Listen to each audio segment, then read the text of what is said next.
खुशखबरी खुशखबरी खुशखबरी। चंद्रयान 3 को श्री कृष्ण का मिला साथ। ये बात सुनकर चौंक पड़े ना आप? चौंके नहीं, ये बात काफी हद तक सच भी है। क्या है पूरा माजरा, कैसे इसरो की लॉन्चिंग में श्री कृष्ण का आगमन हुआ है, और हर बात विस्तार से बताएंगे। दरअसल देखिए, इसरो ने चांद के साउथ पोल के सफल लैंडिंग का पहला स्टेप उम्मीद से कई गुना बेहतर तरीके से पूरा कर लिया है। जी हाँ, 23 अगस्त को यानी कि आज ही के दिन विक्रम लैंडर के सॉफ्ट लैंडिंग से पहले ही चंद्रयान 3 से जुड़ी एक बड़ी खुशखबरी आई है। जुलाई 15 से अगस्त 17, 2023 के बीच जो प्रोपल्शन मॉड्यूल विक्रम लैंडर से अलग हुआ था, उसकी लाइफ देखिए पहले 3 से 6 महीने बताई गई थी, लेकिन अब ये दावा किया जा रहा है कि वो कई सालों तक काम कर सकता है। इसरो के चेयरमैन एस सोमनाथ ने देखिए इस बड़ी उपलब्धि पर ये कहा, उसमें अभी 150 किलोमीटर से ज़्यादा ईंधन बचा है और ये उम्मीद से कई ज़्यादा है। ऐसा इसलिए क्योंकि चंद्रमा तक जाने के रास्ते में सब कुछ बहुत नाम मात्र था और किसी भी तरह के सुधार के लिए कोई खर्च नहीं हुआ है जिसमें ईंधन लग सकता था। तो एस सोमनाथ चंद्रयान 3 की कामयाबी को लेकर काफ़ी ज़्यादा उत्साहित हैं और उनके मुताबिक अगर सब कुछ सही रहा और ज़्यादा कोई दिक्कत नहीं आई तो प्रोपल्शन मॉड्यूल कई सालों तक काम कर सकता है। ये सब चांद के चारों तरफ ऑर्बिट करेक्शन पर निर्भर करता है। जब चंद्रयान 3 की लॉन्चिंग हुई थी तब प्रोपल्शन मॉड्यूल में 1696.4 किलोग्राम ईंधन था और इसके बाद देखिए प्रोपल्शन मॉड्यूल के सहारे ही पृथ्वी के चारों तरफ 5 बार ऑर्बिट बदली गई, 6 बार इंजन ऑन किया गया ऑर्बिट करेक्शन को मिलाकर। जी हाँ, और इन सभी प्रक्रियाओं में कुछ मात्रा में ही ईंधन खर्च हुआ होगा।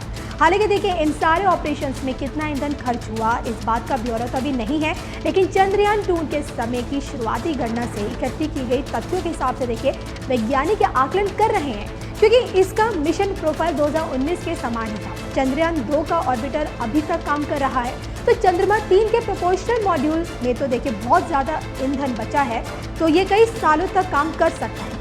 इसरो वैज्ञानिक ये मानकर चल रहे हैं कि सब कुछ ठीक रहा तो प्रोपल्शन मॉड्यूल 4 से 5 साल से ज़्यादा भी काम कर सकता है। अब आप ये सोच रहे होंगे कि आखिर ये प्रोपल्शन मॉड्यूल क्या काम करता है, तो आपको हम ये बता दें कि जो काम महाभारत के युद्ध में भगवान श्री कृष्ण ने अर्जुन के लिए किया, वही काम प्रोपल्शन मॉड्यूल ने चंद्रयान 3 के लिए किया।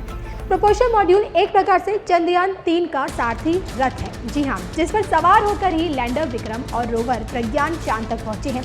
और जैसे ही श्री कृष्ण ने देखे कौरवों का अभेद किला अपनी चतुराई से भेदा था, ठीक उसी प्रकार प्रोपल्शन मॉड्यूल ने भी काम किया है। जब 17 अगस्त को चंद्रमा की कक्षा में चंद्रयान 3 के प्रवेश करने की प्रक्रिया पूरी हो गई थी, उसके बाद इसरो ने चंद्रयान 3 को 2 हिस्सों में बांट दिया। प्रोपल्शन मॉड्यूल चंद्रमा की सबसे नजदीकी कक्ष में ही है, चक्कर लगाने लगा है और चंद्रयान 3 का लैंडर विक्रम रोवर प्रज्ञान को लेकर चंद्रमा की धरती पर बढ़ गया है।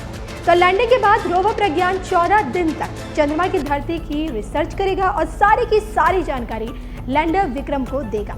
विक्रम उसी जानकारी की प्रोपल्शन मॉड्यूल के साथ साझा करेगा, जिसके बाद इसरो को चंद्रमा की बारीक से बारीक जानकारी मिलेगी। कमाल की बात यह है कि रोवर और लैंडर का काम खत्म हो जाने के बाद भी चंद्रयान 3 का प्रोपल्शन मॉड्यूल चंद्रमा के चारों ओर चक्कर काटता रहेगा और चंद्रमा के मौसम समेत नई नई जानकारियां जुटाता रहेगा। तो विक्रम लैंडर चांद की सतह से अब कुछ ही दूर रह गया है। तो चंद्रयान 3 की विक्रम लैंडर ने देखिए 17 अगस्त 2023 को प्रोपल्शन मॉड्यूल को छोड़ा था, दूसरा रास्ता पकड़ लिया और इसी रास्ते से वो चांद के और नजदीक पहुंच गया है।